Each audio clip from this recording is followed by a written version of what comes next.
So good morning everyone. Today I am going to discuss crystal field theory. It is also atomic and molecular structure. So before discussing CFT, crystal field theory, we should know the valence bond theory. What is the limitation? What is the main points? Bonding in metal complexes, valence bond theory. This theory was developed by Pauling. The model utilizes hybridization of metal valence orbital to account for the observed structures and the magnetic properties of complexes. Pauling suggested that N-1D, Ns, Np undergo hybridizations to give hybridized orbital. An empty hybrid orbital on the metal center can accept a pair of electrons from a ligand to form a sigma bond. Example, the complex PtCl4 2- is diamagnetic, whereas NiCl4 2- is paramagnetic with 2 unpaired electrons. VVD proposes the use of DsP-T hybridizations for platinum to afford a square planar geometry around it, and the use of sp3 hybridizations for nickel 2+ to afford a tetrahedral geometry.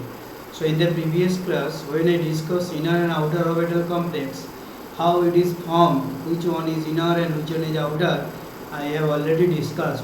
So let us see PtCl4 2-. What will happen? You see here inner 1d orbitals, 5d orbital has been used because 4Cl ligand donate electron pairs. That's why you need 4 vacant orbitals. So one coming from 5d orbitals, one from 6x and 2 from 6p. So that's why it is dsp2, or we can say it is an inner orbital complex. What about the nickel chloride? So nickel NiCl4 2-, that is nickel 2+. You see D8 systems. So how? And here PtCl4. Okay, why these electrons are pair up? Why these non electrons pair up? So due to the larger size of platinum, okay, due to heavier size, what will happen here? Chlorine acts as a strong field ligand. So that's why all the electron gets pair up. Okay, but due to the size of nickel less compared to platinum, that's why there is no question of pairing of electron. That's why fluorochlorine atom utilizes 4 vacant orbital of nickel, 4s and 4p orbitals. So that is called outer orbital complex. So that is the valence bond theory. So limitations. Most transition metal complexes are scalar, but the theory does not provide any explanations. Number 2, the VVT does not account for the observed magnetic moment in complexes. However, the orbital of higher energy have to be utilized quite arbitrarily for cases as in COF6 3-, where 4s, 4p, 4d orbitals are utilized in sp3d2 hybridizations. The VVT does not explain the temperature dependent magnetic properties. So these are the mainly limitations. Most transition metal complexes are colored, but theory was not provided any explanations. Number 2, the VVT does not account for the observed magnetic moment in complexes. However, orbitals of higher energy have to be utilized quite arbitrarily for cases as in COF6 3-, while 4s, 4p, 4d orbitals are utilized in sp3d2 hybridizations. VVT does not also explain the temperature dependent magnetic properties. Now come to crystal field theory. In view of the above weakness, an alternative bonding model was applied to transition metal complex. This is known as crystal field theory, CFT. It has been originally proposed by Hans Bethe and Van Velde in 1929. The assumptions of the crystal field theory are as follows. CFT assumes that bond between central metal atom or ion and the ligand are purely ionic. CFT assumes that bond between central metal atom or ion and the ligand are purely ionic. CFT describes the breaking of orbital degeneracy in transition metal complex due to presence of ligand. Okay, So CFT assumes that bond between central metal atom or ion and ligand are purely ionic. CFT describes the breaking of orbital degeneracy in transition metal complex due to presence of ligand. CFT describes the strength of metal ligand bond. In CFT, it is assumed that ions are simple point charges. The ligand may be positive NO plus or negative M minus, Cl minus, OH minus, Cn minus are considered as point charges, while ligands such as neutral, water, ammonia may be considered as point dipole or simple dipole. The arrangement of ligand around the central metal atom is such that the repulsion between these negative points are minimum, AgCN whole twice. Okay, it should be 2 negative. In this complex, the ligands are connected with metal like this way: Nc minus bonds Ag bonds Cn, that is 180 degree linear structure. So where there will be a minimum repulsions in between the ligands. The force between the metals and ligands are two types. The force between metals and ligands are two types: attractive force between positive charge of central metal atom and negative charge of ligands. So attractive force between positive charge of central metal atom and negative charge of ligands. Repulsive force between d electron of the central metal atom. The repulsive force between d electron of central metal atom and ion pair electron of ligands. Okay. Consider octahedral geometry such as COF63 minus or COCN whole 63 minus. When ligand approaches towards metal ion, then there will be repulsions between ligands electrons and d orbital of metal atom, that is degeneracy of the d orbital has been lost. Okay, so consider a octahedral geometry such as COF63 minus or COCN63 minus. When ligand approaches towards metal ion, then there will be repulsion between ligands electrons and d orbital of metal atom, that is degeneracy of d orbital has been lost. When ligand approaches the metal ion along the x, y, z axis, the electron in dx square minus y square and dz square orbital experiences greater repulsions. So energy of degenerate d orbital gets excited and increases and make it non-degenerate d orbital, or average energy of d orbital in spherical crystal field has been increased. So what the assumption of the crystal field theory? Again, CFT assumes that bond between central metal atom or ion and ligand are pure ionic. There is no question of covalent character. CFT describes the breaking of orbital degeneracy. You know, d orbital means 5 degenerate orbital: dxy, dyz, dxz, dx square minus y square, dz square. So these are the degenerate orbital having the same energy. Okay, CFT describes the breaking of orbital degeneracy in transition metal complex due to presence of ligand. CFT describes the strength of metal ligand bond. In CFT, it is assumed that ions are simple point charges. The ligand may be positive like NO plus or negative, or may be neutral M minus, Cl minus, OH minus, Cn minus are considered as point charges, while ligands such as neutral, water, ammonia may be considered as a point dipole or simple dipole. So there are three types of ligands, we know: positive, negative and neutral. The arrangement of ligands around the central metal atom is such that the repulsion between these negative points are minimum in this complex. The ligands are connected with metal like this way: Nc bond silver bond Cn, that is linear. So there will be less repulsions, there will be minimum repulsions. The force between the metals and ligands are two types. You know, attractive force between positive charge of central metal atom and negative charge of the ligand. That's why there is attraction force. repulsion force between d electron of the central metal atom and ion pair electron of the ligand. That is, ligand electrons and d electrons of the central metal experience a repulsive force. Consider octahedral geometry such as CuF63 minus or CuSN63 minus. When ligand approaches towards metal atom, then there will be repulsion between ligand electrons. As I told you, when ligand approaches towards metal atom, there will be repulsions between ligand electrons and d orbital electrons of the metal atom. What will happen? Degeneracy of the d orbital of the metal has been lost. When ligand approaches to the metal line along x, y, z axis, the electron in dx square minus and dx square orbital experience greater repulsions. Greater repulsion means their energy will be increased. So energy of the degenerate d orbital gets excited in an increases. Okay, that's why dx square minus y square and dz square orbital energy, which is termed as a Eg orbital, has been increased, and whereas dxy and dyz, dzx, so energy will be lower, that is decreases, and termed as a T2z. Number 9. Non-degenerate d orbital of the central metal atoms.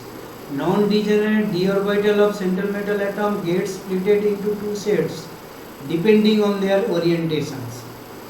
Non-degenerate d orbitals of central metal atom gets split into two sets.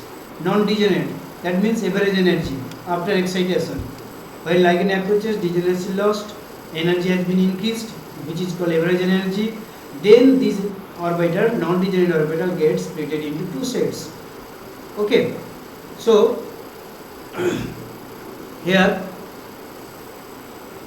non-degenerate d orbital of central metal atom gets split into two sets depending on their orientations, that is non-axial or T2g orbital or threefold degenerate orbitals.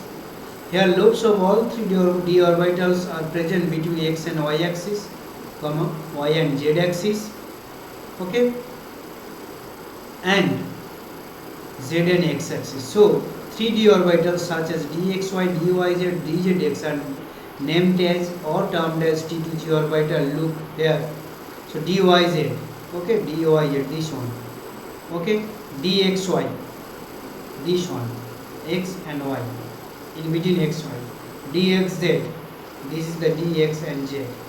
So these three d orbital, dyz, dxy, dyz, okay, after ligand approaching, the degeneracy of the metal atom has been lost.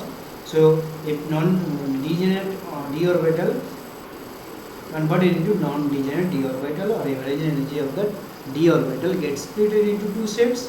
One is T2g set, it contains 3d orbitals, which is known dyz, dxy and dxz. Okay, now this is the called non-axial T2g set, which is termed as a T2g sets. Now come to axial orbital or Ag orbital, two-fold degenerate orbitals. Here lobes of d orbital are present along x and y axis and z axis only. So 2d orbitals such as dx square minus y square and dz square are named as Eg orbitals. You see, dxy, xy, okay, dxy and z, this is the dz square orbitals, and d square minus y square, this is the dx and y, okay. So these two orbitals, dz square and dx square minus y square orbitals, whose energy has been increased due to large repulsions, they are termed as Eg set or Eg orbitals. Okay, so again I tell you, after approaching ligands towards metal atom, the degeneracy of the d orbital of the metal atom has been lost. Okay, because when ligand approaches towards metal atoms, what will happen? Dx square minus y square and dz square orbitals experience more repulsions. Okay, in case of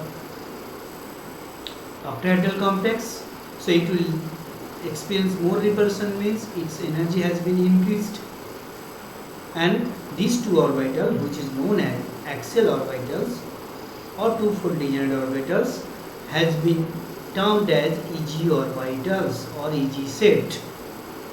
Okay, whereas 3d d orbitals, another 3 d orbitals, dyz, dxy and dxz.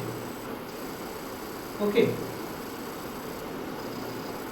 whose orbitals experience less repulsions and their energy will be less, so that's why their energy will be less compared to dz square and dx square minus y square, and these 3 d orbital termed as T2g orbitals. So I hope you understood T2g set and EG sets. How is it formed and why EG energy higher than the T2g energy? Because these two orbitals experience more repulsions. That's why it is called axial orbitals. And non-axial orbital is 3 dyz, dxy and dxz. Okay, so as a result, what we get in CFT, mainly metal ion at the center. So you know, metal in the center, around the metal there is a ligand. If you talk about the octahedral complex, then there will be 6. Tetrahedral there will be 4. Square panel there will be also 4. Ligands are treated as point charges, as I told you. Bonding occurs through metals and ligand electrostatic attractions. Bonding is purely ionic and metal ligand electrons repel each other. D orbital degeneracy is broken as ligand approach towards the metal atom. That is the main motto or tenets of the CFT. Next, move on. Splitting of d orbitals for octahedral complex. Now, splitting of d orbital for octahedral complex. So when a ligand approaches towards, you see, this is the octahedral geometry. So 1, 2, 3, 4, 5, 6, x, y, z. Okay. Now when the ligand approaches, what will happen? How does the d orbital split of the metal atom? That has been shown through several diagrams. So now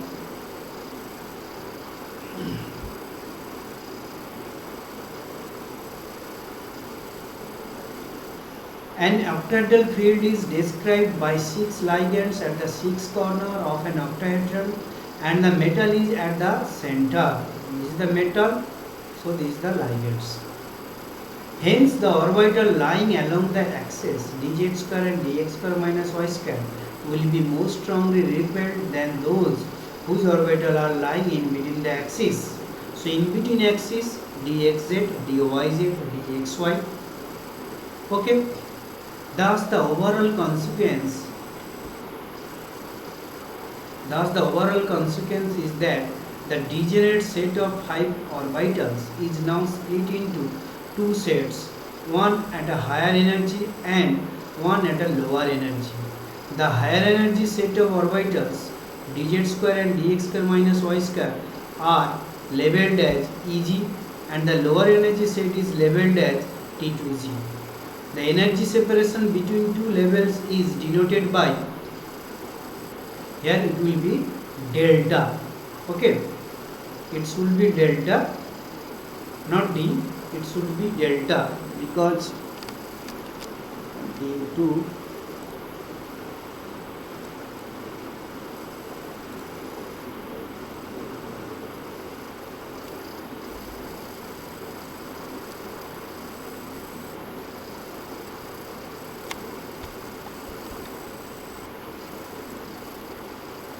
here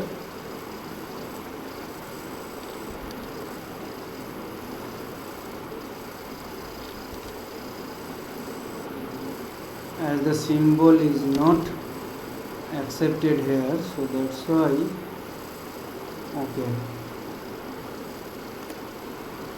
fine. Okay, so come to the point. Thus, the overall consequence is that the degenerate set of 5 orbital is now split into 2 sets, one at the higher energy and one at the lower energy.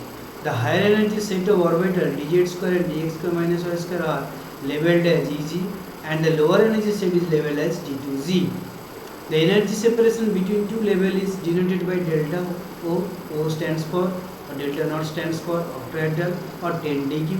Note that moving from hypothetical spherical field to an octahedral field doesn't alter the average energy of the 5d orbitals. The weighted mean of these two sets of perturbed orbitals is taken as 0. This is also known as barycenter. To maintain this average energy, the Eg orbital need to be repelled by an amount of 0.6 delta naught, and the T2G orbitals to be stabilized to the extent of 0.4 delta naught with respect to the barycenter. So again I tell you, an octahedral field is described by 6 ligands at the 6 corner of an octahedral, and the metal is at the core center. Hence the orbital lying along the axis dz square and dx square minus y square will be more strongly repelled than those whose orbital lying in between axis dxz, dyz, dayxy. Thus the overall consequence is that the degenerate set of 5 orbital is now split into two sets, one and higher energy sets and one and lower energy sets. Higher energy sets of orbital dz square, dx square minus square labeled as Eg, and lower energy set is labeled as T2G. Okay, so now the energy separation between two levels is delta naught. Rho means octahedral or 10 dq. Now where come here? Eg sets dz square and dx square minus y square. D orbital pointing directly at the axis are affected most by electrostatic interactions. So D orbitals pointing directly at the axis are affected most by electrostatic interactions. That's why their energy increases, which is termed as Eg. Here D orbital not pointing directly at the axis are least affected, stabilized by electrostatic interactions. They are termed as the T2G, dxy, dyz and dxz. So when ligand approaches towards the metal atom, what will happen? The two orbitals dz square and dx square minus energy which pointed directly at the axis, they are affected. That's why it is called axial orbitals. Mostly by electrostatic interactions, their energy has been increased, which is termed as Eg, and this term as a T2G, whose energy has been lower, and this difference between T2 to Teg, that is called delta O or delta naught or 10 dq, and this is the barycenter. Later we will, next slide we will discuss. Okay, now come to here. So this is the metals. Okay, 6 ligands. What will happen? This is the dx square minus dz square, dxy, dyz, dzx. So these are the 5 degenerate d orbitals metal atom. What will happen when ligand approaches? This is the xyz Cartesian axis. So when ligand, this is the free metal ions. When ligand approaches, what will happen? Their degeneracy has been lost. So degeneracy has been lost means their average energy increases of the d orbital in spherical crystal field. Okay. So average energy has been increased. So the energy of the free metal ions of the d orbital has been increased due to repulsion of the electron of ligand and d electron of metals. As a result, after this, average energy of the d orbital of spherical crystal fields gets split into two sets. One is Eg sets, dx square minus y square, dz square, another dxy, dyz and dxz, that is T2G set. Okay. So this picture is not clear. So that's why if you come to here, splitting of d orbitals, here degenerate d orbitals, free metal ions. Okay, you can write either in this way or in this way or in box. So these are the 5 d orbitals which are degenerate d orbitals for free metal ions. What will happen when ligand approaches? When ligand approaches, their degeneracy has been lost. So degenerate d orbital of the metal ion in crystal field. Okay. Degenerate d orbitals. Splitting. Degenerate d orbitals means this is not a degenerate d orbitals because this is the non-degenerates. Non-degenerate d orbitals of the metal ions of the crystal fields. So by mistake it has been degenerate because this is the non-degenerate d orbitals get split into two sets Eg and T2G set. Okay. So you see this is the difference 10 dq or delta O, and this is the dx square minus y square dz square. So this value for these two over Eg orbital, 2 Eg orbital, dx square minus y square and dz square, value 0.6 delta naught. Here 3 orbitals, value minus 0.4 delta naught. So keep in mind this is the degenerate d orbitals of the free metal ions. This is the degenerate, non-degenerate d orbitals of metal ions. Better we have to mention average energy of the d orbital in spherical crystal field. So by mistake it has been written as a degenerate. It actually it will be non-degenerate d orbitals. So because if you say this is the degenerate orbitals, because not air energy has been increased, so it should be non-degenerate d orbitals, or you can say better average energy of the d orbitals. Okay. So now this is the energy 3 by 5 delta naught or minus 2 by 5 delta naught, whatever the value will be sent, minus 0.4 delta naught or plus 0.6 delta naught. Okay. So this is the d orbital splitting in octahedral crystal field. Splitting of d orbital in octahedral crystal field. Just rectify it. It should be non-degenerate d orbitals, or you can write average energy of the d orbitals. I have shown here because due to the less limit of this orbitals, so that's why I have shown another diagram. But by mistake it has been written as a degenerate d orbital. It should be non-degenerate. Now note, the delta 0 is the crystal field splitting energy. Delta 0 or equals to delta naught. O stands speed or naught stands for here octahedral. Strong field ligand like CO, splitting will be more, that is high value of delta O. For weak field ligand like Cl minus, less splitting, that is low value of delta O. ठीक. Let energy of the degenerate d orbital equals to 1 delta naught. So energy of each orbital will be 1 by 5 delta naught. Total 5 degenerate orbitals.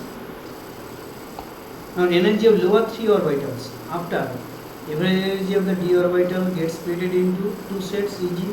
2d orbital and 3d orbital. So energy of each orbital 1 by 5 delta naught, total 5 d orbital consists of 5 suborbitals. Energy of lower 3 orbital, that is dxy, dyz, dxz, 1 minus 3 by 5, that is minus 2 by 5. So minus 2 by 5, nothing but a 0.4 delta naught. Energy of higher 2 orbitals, that is 1 minus 2 by 5. Total number of orbital 2, total 5. So that is plus 3 by 5. So the nothing but a 0.6 delta naught. So in this way we get 3 by 5 delta naught or minus 2 by delta naught. If you have a confusion that how 3 by 5 delta naught has been written in easy set and how minus 2 by 5 or minus 0.4 has been written in case of T2G orbital, so contribute minus 0.4 delta naught, that comes to from these calculations. So this is the actual splitting of d orbitals. So this is the splitting of the actual real good diagram. Okay, so dxy, dyz, dxz, this is dx2 minus y square and dz square, this is the Eg orbital, this is the T2G orbitals. Just rectify, these should be non-degenerate orbitals. Okay, otherwise it should be very good diagram. Now this is the 0.46 delta naught, this is minus 0.4 delta naught. Okay, so T2G orbital, each orbital, electron contribute minus 0.4, here electron contribute plus 0.6 delta naught. Okay. Okay, now next move on ligand. So before discussing or calculation of crystal field stimulation energy, we should know the ligand behavior. Ligand behavior means which one is strong field ligand, which one is weak field ligands, and what is their position in spectrochemical series. Okay, so that's why it's very important. So first, weak field ligand. Generally ligands in which donor atoms are halogen, oxygen and sulfur are considered as weak field ligand. Generally ligand in which donor atoms are halogen, oxygen and sulfur are considered as weak field ligand. As for example, F minus, Cl minus, Br minus, I minus, OH minus, HCl minus, donor here S, CTO4 2 minus, donor oxygen. So for weak field ligand, less repulsions, delta naught is less, delta naught less than P. P means pairing energy, that is high spin complex. So if the crystal field splitting energy less, that means electron easily jump from T to T orbital. So you have more number of unpaired electron, that's why you get high spin complex, and delta naught after field splitting will be less than the pairing energy. So generally ligands in which donor atoms are halogens or oxygen or sulfur, keep in mind, they are called weak field ligands. such as F minus, Cl minus, Br minus, I minus, OH minus, HCl minus, where the donor atom is sulfur, and oxalato C2O4 2 minus, donor atom oxygen. So for weak field ligand, less repulsions. So less repulsion means crystal splitting energy will be less. So delta naught should be less than P. P means pairing energy, and we get high spin complex, that is more number of unpaired electron in magnetic moment also high. Now in case of strong field ligand, generally ligand in which donor atoms are carbon, nitrogen, phosphorus. Generally ligand in which donor atoms are carbon, nitrogen, phosphorus are considered as strong field ligand. As for example, Cl minus, donor carbon and nitrogen. You know, it is an ambident ligand. It may be carbon or nitrogen. CO, carbonyl, ammonia, ethylene diamine, dimethyl glyoxide, EDT, ethylene diamine, tetraacetic acid, triphenyl phosphate. So for strong field ligands, high repulsion means splitting energy will be high. So gap between Eg and T2G will be high. So delta naught will be high, and delta naught greater than P, pairing energy. Okay, delta naught greater than P, so there will be less probability to promote electron from T2G to Eg orbital. So electron, there is a chance of pairing of electron in T2G orbital. So we have lesser number of unpaired electrons. So that's why it is called low spin complex. So strong field ligand creates low spin complex. It gives delta naught greater than P. It is high splitting energy and high repulsions. Okay. Now spectrochemical series of the ligands. So you should remember this spectrochemical series. Okay, which one is strong field ligands? Now I minus less than Br minus less than S2 minus less than SN minus less than Cl minus less than NO3 minus less than N3 minus less than F minus less than urea less than OH minus less than C2O4 2 minus less than O2 2 minus less than water. So now up to water, from I minus to O2 2 minus is considered as a weak field ligand. Now from water is a borderline EDTA less than NCS, less than pyridine, less than ammonia, less than ethylene diamine, less than bipyridine, phenanthroline, NO2 minus, CH3 minus, pH minus, PR3, Cl minus, CO and NO plus. You know, strongest ligand CO and NO plus. So in the right hand, from left to right, ligand strength increases. So from after water, EDT to NO plus, strong field ligand behave as a, and I minus to O2 2 minus or water behave as a weak field ligands. So you should remember this spectrochemical series. Okay. So note, if central metal atom is 3D series, if coordination number is 6, octahedral having +2 oxidation state, it is strong field ligand. If coordination number is 4, okay, tetrahedral, then it is weak field ligand. If central atom is 4D and 5D series, it will behave as a strong field ligand. Very important, PgCl4. Chlorine, chlorine is a weak field ligand, but in case of PgCl4 2 minus, Cl acts as a strong field ligands due to this behavior. Okay, so behave as a strong field ligand. Note 2, CFT cannot explain why certain anionic ligands lies lower in the series than the neutral ligands, although reverse would be expected based on the electrostatic interactions. That is one kind of limitations. So it also cannot explain why OH minus lies lower in the series than water or ammonia, although a reverse would be expected since dipole moment of OH minus greater than water and ammonia. Okay. Now crystal field splitting energy for octahedral complex. The difference of energy between two sets, that is Eg and T2G, the difference of energy between two sets Eg and T2G of degenerate orbitals as a result of crystal field splitting is called CFAC. CFAC, crystal field stabilization energy. How to calculate? CFAC equals to number of electrons into T2G into 0.4 delta naught plus number of electrons in Eg into plus 0.6 delta naught plus number of pairing energy. In a gist, CFC equals to, should remember, N with subscript T2G into minus 0.4 delta naught plus N with subscript Eg into 0.6 delta naught plus Np, and Np is number of pairing energy. So N is number of electron in Eg orbitals and N2P is number of electron in T2G orbitals. So this is the CFC formula for octahedral complex. n T2G into 0. minus 4 delta naught plus NEG into 0.6 delta naught plus NP. So pair energy, it is the energy required to cause an extra pairing. So I hope you are enjoy this video. Thanks for watching this video.